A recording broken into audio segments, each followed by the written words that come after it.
Seymour Kim, Paolo at Kylie, kakaiba ang tandem. Direktor, puring-puri ang galing ng dalawa. Sunny Puwersa ang Viva Films Studio.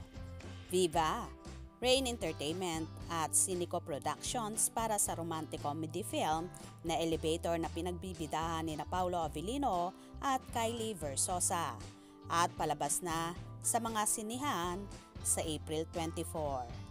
Isinulat at idinirect ni Philip King. Ipapakita ng pelikula ang love ay maaaring mahanap sa mga hindi inaasahang lugar.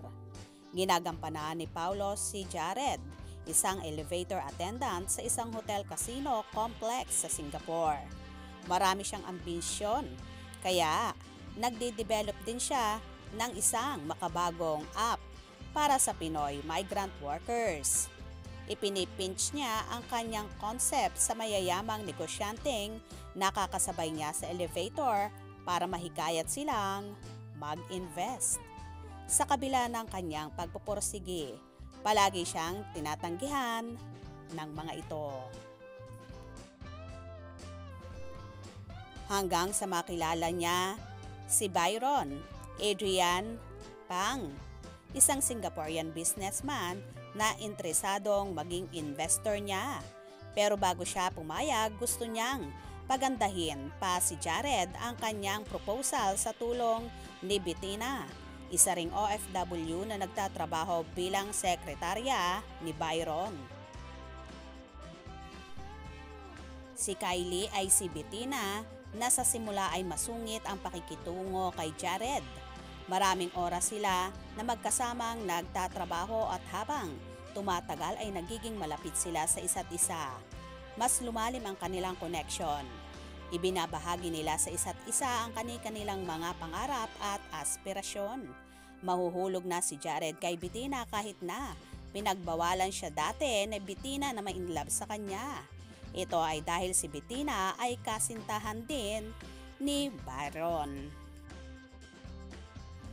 Sa pagitan ng pag-ibig at ambisyon, pipiliin ba ni Jared na ipaglaban ang pagmamahal kay Bettina o ang kanyang pangarap na mas magandang kinabukasan? Ang cast at crew ng Elevator ay nag-shoot ng 10 araw sa Singapore kung saan kinunan ang 90% ng mga eksena. Ibinahagi ng producers na sina Lino Cayetano at Shogo Praiko na nakipag-partner sila sa Singaporean production outfit na Dogma Films. Sa isang panayam, binanggit ng director at producers kung gaano sila kaswerte na makakatrabaho ang cast. Pinuri ni Direk Philip ang dedikasyon ni Paolo sa kanyang role. May sinasabi siya na pwede bang gawing ganito? Nagulat kami na parang ganon si Paolo. Parang we saw a different layer into the character he brought in, sabi ng direktor. Mula sa leading man roles hanggang sa mga seryoso at kakaibang karakter, napakalawak na ng ipinakitang versatility ni Paolo na nanalo na ng Best Actor sa mga prestihiyosong pagdiriwang gaya ng 35th Gawad Urian Awards, ang sayaw ng dalawang kaliwang paa at 46 Metro Manila Film Festival, Fun Girl.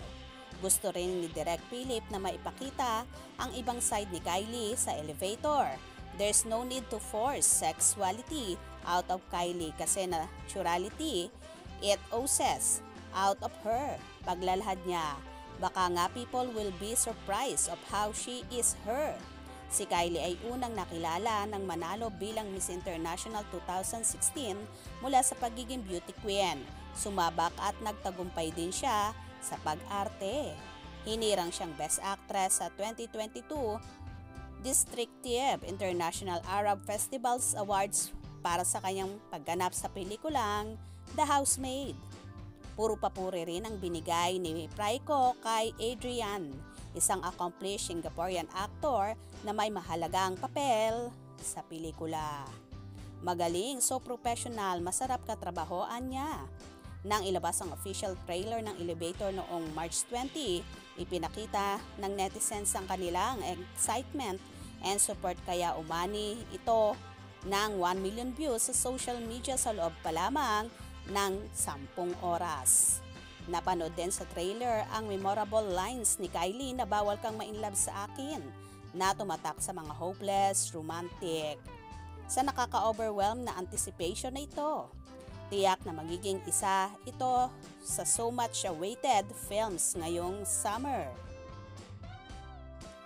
Hindi lang isang charming romantic story ang hatid ng Elevator pero mapusong kwento rin tungkol sa migrant workers na tatago sa damdamin ng mga Pilipino. Darating na ito sa mga sinihan sa darating na April 24.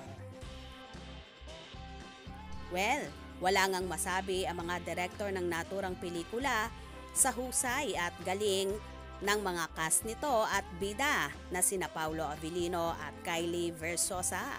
Kaya naman ating suportahan at panoorin ang kakaibang pelikula na maraming OFW ang makaka-relate dito. Kaya naman tumutok at huwag na huwag pahuhuli sa mga maiinit na kaganapan. Anong inyong magiging reaksyon sa bidyong ito? Comment below.